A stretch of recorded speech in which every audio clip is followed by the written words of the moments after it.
Welcome, Tiana. Good to have you here, and I'm looking forward to hearing about your carnivore journey and all the progress you've made. So, Tiana, how are you? I'm doing great. I'm doing great. Never better in my life since I'm on carnivore, right? I'm glad to hear that. Okay. Would you like to share a little bit about your story and what got you into the carnivore diet? Oh, well, I was sick and I was not even aware how sick I was. Because you think, oh, that's all okay. Everybody have this stuff. Or, oh, it's genetical. My parents had it. It's from my parents. They handed down to me and stuff like that. And then these things were compounding through the years. Like even when I was small, I was always hungry. So I was like practically malnourished. I was skinny, but I could eat like a whole cow or something. Everybody in my wider family was joking with me, like, you have worms in your belly, because like I could eat and I could eat a lot and I was still hungry and skinny. But anyway, yes, in the childhood, I had like different issues like fibromyalgia. So I found out early as 10 years old how it is to have sinusitis is like 3 times a year and stuff like that, infections. But then everything we launched in my 20s when I actually was eating whatever I wanted, and what I wanted was mainly sugars and sweets. How little I knew that at that time, that's the worst choice I could make. And so yes, I was practically living on this stuff like carbs, sugars, candy bars, chocolate, sweets. And I remember one funny anecdote of one of the feasts where all the wider family gets together. And so there is like so many cakes, huge cakes, and then everybody left, and it remained only few of us, so like me and some cousins. And I sit at the table. I brought this huge platter of the cake of like, I don't know, 2 kg cake. And I took a big spoon and I started eating that cake, just not cutting the pieces, but just from the platter, like. And my cousin said, "Okay, why you don't take the ladle to eat that spoon?" Because and it was pretty bad. Pretty soon, I started feeling often hypoglycemias, and I would get this like dizziness, and I would almost faint. I always had a chocolate in my bag, and then I would sit on the pavement even and just ignore that chocolate, eat the chocolate, just, to be able to move. And always skinny, always these constipations, abdomen distensions, gastritis, and things like that. And so many stuff. And fast forward in my mid 30s, I felt like all the consequences of my bad nutrition. And I was a nurse. We had some nutrition in school, especially pediatric nurse. So they teach you to feed first meal to feed the babies. It's a rice meal. You cook the rice. It's like, and now when I look back, it's the horror, right? Hmm. And so yes, and then I had this like a huge issue. I like numerous times before, but at that time I blocked in my neck finally, and I was in Afghanistan at that time, so pretty rural area. And so I blocked in my neck. I was having excruciating pains. I could not hold my head on my neck. I had to work, and this was like a crazy, crazy, crazy pain. So I had to wear a neck collar, and that helped. So Hmm. I could actually stand, sit, function. I had to take like a Valium, Benzedine, diazepam. I don't know how people know these things, just for relaxing my muscles a little bit. I was taking painkillers, obviously, and 7 days like that. And after a month, went back home. I've seen osteopath, and after 3 sessions, I was a nurse, but I didn't trust the doctors already then. And so I went to osteopath, not to the doctor. And he said, you know what? you have a huge gastritis. Oh. And that, yeah. And listen to this one. It's funny, but interesting, but makes sense completely. And he said, like, so that gastritis, it reflects on your spine muscles that are around your vertebra, that are actually holding upper muscles of your upper body and your neck. So this gastritis practically launches everything. And then all the muscles collapse and I get these strains and pains.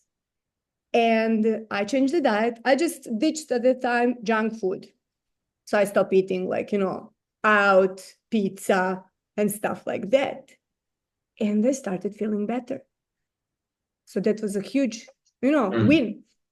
And so, and then every now and then I would go back into this world of like not as healthy food.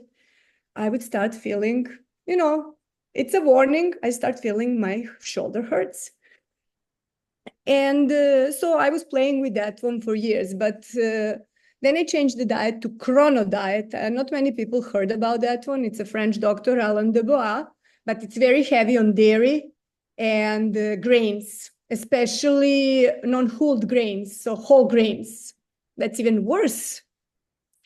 And so that one made my arthritis go very bad. Although I had like 2 episodes of arthritis in 2004 and 2010, like very, very bad ones. And I had to take drugs for that one. And then 2017, after this, I don't know, 3 years of chrono diet, I was literally limping first on my left hip, and then I was limping on both hips and had such a huge pains. But I was not understanding that, like, okay, it's the diet, it's something like that. And then I changed to another diet because I was all about being healthy, looking into holistic approach to life, all natural and things like that. I went Ayurveda. That one helped a little bit for a while at the beginning because, when you make a change, then your body is like, oh my God, okay, this is something new. Okay, maybe this is better. Let me try to compensate with this new diet that I have. And it does, and it goes good for a while. But again, Ayurveda is heavy on the vegetables, no red meat, and lots of spices and things. And how Mm. little I knew that for autoimmune, all these things are a killer. So that time I found out that I have arthritis because I went to this wellness center, Corona Wellness Center. I was apparently not intolerant on anything. I could eat anything.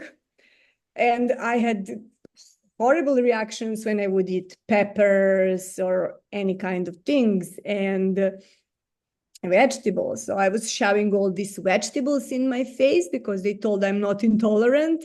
And everybody was saying it's very healthy, you need. And I started even eating these disgusting vegetables that I never liked, that they are bitter, like broccoli, and then like what they are called, those ones in Italy, they eat it a lot. I mean, cauliflower, I hated it as a child. Like I started eating spinach and started eating uh, uh,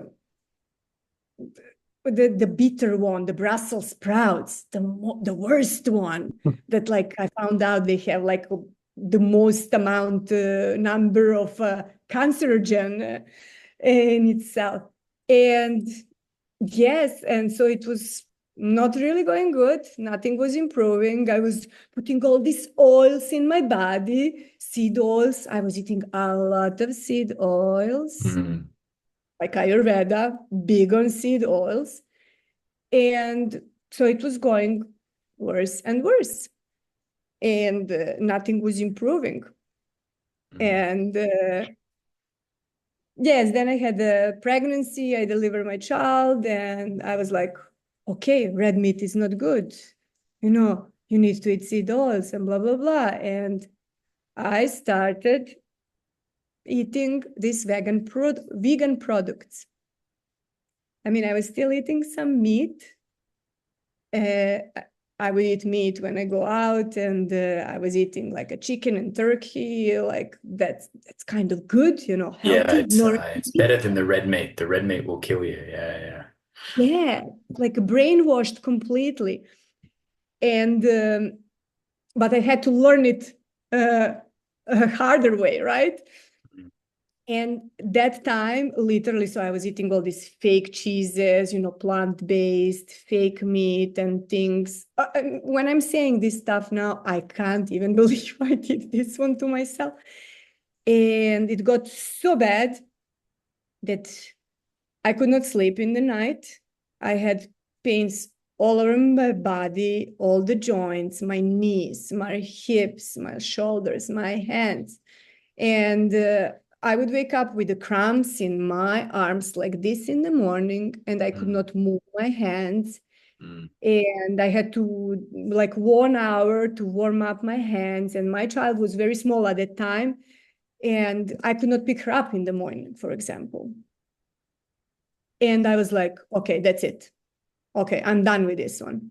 It cannot go. This is the worst one ever. Like I reached the bottom and I have to do something. I have to change something. And I definitely knew that the eggs, at least that one from Ayurveda, something good, that I knew that eggs and dairy is not good for the arthritis, for the joint, because um, it's compounding in the joints and it's wasting them, and also the protein. But I didn't know that for all autoimmune, that certain proteins in the egg whites and things. So I ditched those stuff. I ditched dairies, and that helped. That definitely helped a lot. Like I started feeling better. And then I started researching, and then I started looking into it. And so I put my attention on that one and went also into this world of like fitness and like health a little bit, started doing workouts and found out about, Michaela Peterson, like some other people. And I was like, okay, let me try. And after a few months, I did my first 30 days carnivore. That was Nice. in, yeah, yeah. This was with another guy on Instagram that I will not mention him, because also he went away from what is like really healthy and what is carnivore. And so I did my first 30 days carnivore. That was like October 2021. And I was very disciplined and very strict.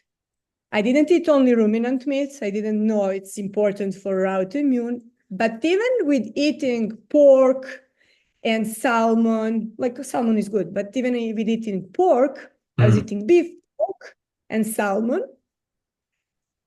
I got better.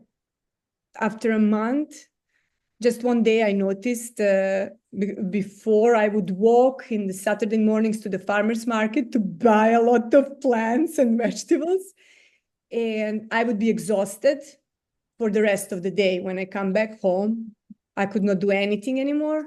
And one day after like 20 days on the carnivore, I was like, look at this one.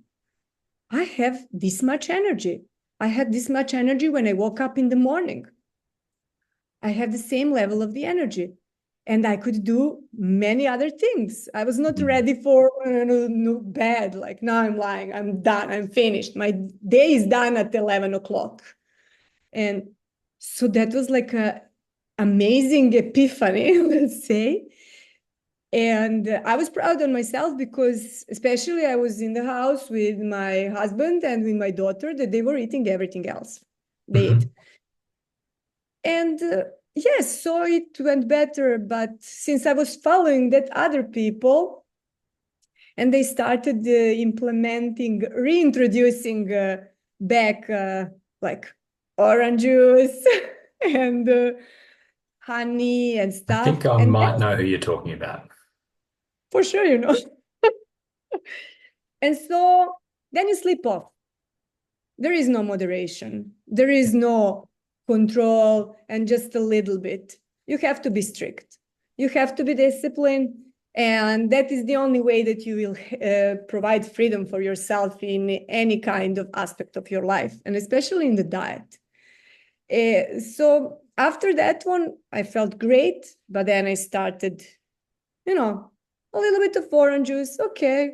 Oh, fruit. Fruit is good. Fruit is healthy and stuff like that. Oh, honey is healthy. Oh, dairies are healthy. Dairies that for autoimmune, like Mm. that I had. And so you start like this one, but when you start going that way, then you go completely downward spiral, and then you reach back the point where you were at the beginning, like where I was. So I started eating a little bit of sweets sometimes. That's not bad. So I started eating back again processed sugar. Mm. And then last year was when I was back home with my family, with my daughter, like, okay, one ice cream a day. Okay, every 3 days. And then it's decreasing the distance from that ice cream. So it's not anymore every 3 days, but it's every second day, but then it's every day, and then it's 2 times a day, then it's 3 times. And you're done. You're back where you were. And so it was a lot. We came back with my daughter back to New York. And I realized it's horrible for her. It's horrible for me. And I was like, okay, that's it. We are going off the sugars. We had 2 weeks of horror in the house. It was horrible. First 2 weeks was terrible. Like you could not know who had more withdrawals, who was more nervous, agitated, hysteric, angry, and everything. Mm. And the next 2 weeks was a little bit less terrible, but still. So I can compare that one. I know even Michaela Peterson is saying it's worse than getting off medications, like drugs, like this psychotherapy that they give sometimes. And I know for sure that's the truth, Mm. because in the past, for my dysphoric PMS, they gave me Zoloft. So, and when I found out that I'm pregnant, I went off Zoloft in one day. Nothing happened to me. Nothing. I didn't have any kind of withdrawal symptoms or anything. But from sugars, I was like, for a month, 2 weeks terrible, 1 month a little bit less terrible, and then for next few months as well. Mm. And anyway, so last year I changed my fitness influencer, and he was like, big on carbs. You need to eat carbs. You need to build your muscles. And I was like, okay, I need to eat carbs. What are the healthy carbs? Rice is a healthy carb. And like, I would notice, I go out in the morning from my house and I'm not there. I'm driving my daughter to school and I'm not there. Like my brain, my thoughts is somewhere else. There is like this thing, like a curtain in front of me. Mm. And that's not happening when I eat meat. Mm. So I'm like remembering when I eat meat, all the brain fog, all these like things that is pulling me out of the present time is not there. And so I was tuning back into these signals that, like, how I felt when I was eating only meat, the amount of energy, the effectiveness and everything else. But also I started noticing that my joints were still not fine. Like I still had some troubles with the joints. And I was like, okay, that's it. Like, let me ditch out final carbs. And at that time, I went back to Dr. Anthony Chaffee because I was following him a little bit. But since the other guys that I followed went towards the sugars, my gut bacteria love that one. So I was like, oh, nah, Dr. Anthony is too strict for me. Okay. And I can eat this stuff. It's good. A little bit of sugar, healthy sugar. And I was like, and so I went listening back him, and it opened up my eyes. But also Dr. Kiltz, I listened this thing when he said about sugars, that they are all the same. They convert all in alcohol in our body. And And it's funny because like when you think about it, and then my nurse brain in the background was like, yeah, it makes sense completely. Excuse me, our body cannot say like, oh, this is a honey. Honey is a good sugar. Let me convert it differently. Let me process honey in a good way for this body. And like, oh, this is processed sugar. No, our body doesn't know that one. Like our cells don't know these things. They metabolize everything that is sugar, carbs, sugar processed, honey, fruit, and everything else. And then I was like, the kids, they have ADHD. They are alcoholic practically because sugar becomes alcohol in our bodies. And I was like, whoa, wait a minute. I don't want my child to be alcoholic. I don't want for myself, but I don't want my child. And that's it. We went off sugars. Then I went strict carnivore. She stayed eating eggs and dairy. She can do that stuff. And yes, and practically from February this year, I had some episodes that I had to go back to plant supplements because I had this one detox like purification program for a month in June. And so they were giving us, providing the vitamins because you spend extensive hours in the sauna and hence you lose everything. So you deplete your body from the vitamins through sweat. Mm. And how little I know, I was unprepared. But next time, if I would do it again, I would definitely use like all meat. There are supplements, like Yeah, there just is just all. take an electrolyte that has no sweetener or sugar in it. That should do the job. Exactly. But like it was the obligatory, from the program, you have to stick to it. They were forcing also eating plants, but I was like, nah, no, Mm. you will not get that one from me because like I tried one day, quarter of an avocado, second day of the program, it sent me completely off. It's like all was back. I was like, no, guys, no, but you should try. No, no, forget about it. Yeah, And well, so I was, you yeah. So you, you do you do become more sensitive to the plant toxins. They're always doing damage, but you start to really notice it, and you're really affected by it once you cut them out for a sort of extended period. yes, because like if you use them, it's like Rasputin. He was taking poison little by little, to become resistant. Kind of, you get a little bit more defense. It's true, but definitely now it bothers me now, like spices, anything, and so definitely it's much better. And yes, you notice the difference even if I eat a little bit of eggs behind my daughter and the carnivore waffle, still, yes, it sends me off. So this is the best I ever felt in my life. Mm. And like, praise the carnivore. And the diet, it's in my bio, in in my bio, in my community, and also in YouTube video where I speak about my background. When I was a kid, my father was telling me, you like the meat most of any salad. And it's true. I was naturally navigating towards meat. I always liked to eat meat. That was if there is no meat, it's not a meal for me. Yeah, I think most kids do, but we're conditioned over time. If you give fatty meat or eggs to a little kid, they will absolutely love it. But then we're conditioned to Oh, think that this this is bad. Yeah, the eyes light up and they want more and they're following it around the room. Yeah, it's amazing.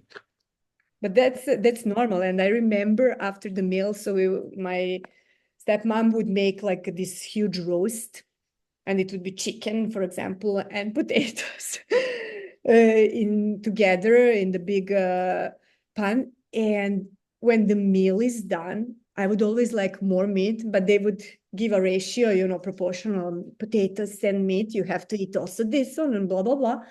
So I had to eat what they gave me, but I always wanted more meat. And when the lunch is finished, everything is off the table, and this residual of the food is in the oven, and there is like this amount of fat inside that one. I would sneak out. I would just open. I would take bread because that was, I didn't know to take the spoon. And I would just, dip that bread and eat that fat. And I was like, okay, this is so good. And then, okay, one is enough. And then I would go, and then I would come back. And I would come back like 5, 6 times because I needed fat. Craving it. Yeah. Yes. Mm, So all these signs were there. mm. But yes, they indoctrinated us differently. Yeah. I think sort of going back to what you said at the start, like you were always hungry as a child and then basically all the way up till you did carnivore. But at the same time, you were experiencing bloating and some of these feelings that might make you think I've had enough food. And in some ways you have had enough food. You've had too much of the wrong food and you haven't had enough of the nutritious food that is truly satiating. And that's when I think when people understand that, things can really click into place. Yeah, that one and the fat. That Yes, one and the exactly. fat. Yeah. And fat Because in fat my is healthy. country, yeah, yeah, fat, because fat gives you energy from Mm. fat. Like if you don't use carbs, you convert fat and you make energy. It's a fuel for our body. And so definitely, and especially because in my country, they are big on sunflower oil. Yeah, You can't horrible. believe. I mean, So because t that's a t cheaper option now. yeah, well, look, it all comes down to cost. The only reason you would use sunflower oil is because it's cheaper than water. It doesn't, it's not a manual process. You don't have to raise animals or anything like that. It's just cheap. It's just cost cutting. Tiana, you are looking amazing, and like I know that you're in your early 40s, and I think you're going to be a real inspiration for people. A lot of people want to look as vibrant as you and healthy as you. Can you let us know what you're eating now, and what a typical day of eating looks like? Because I think a lot of people will want to mirror this. Yes.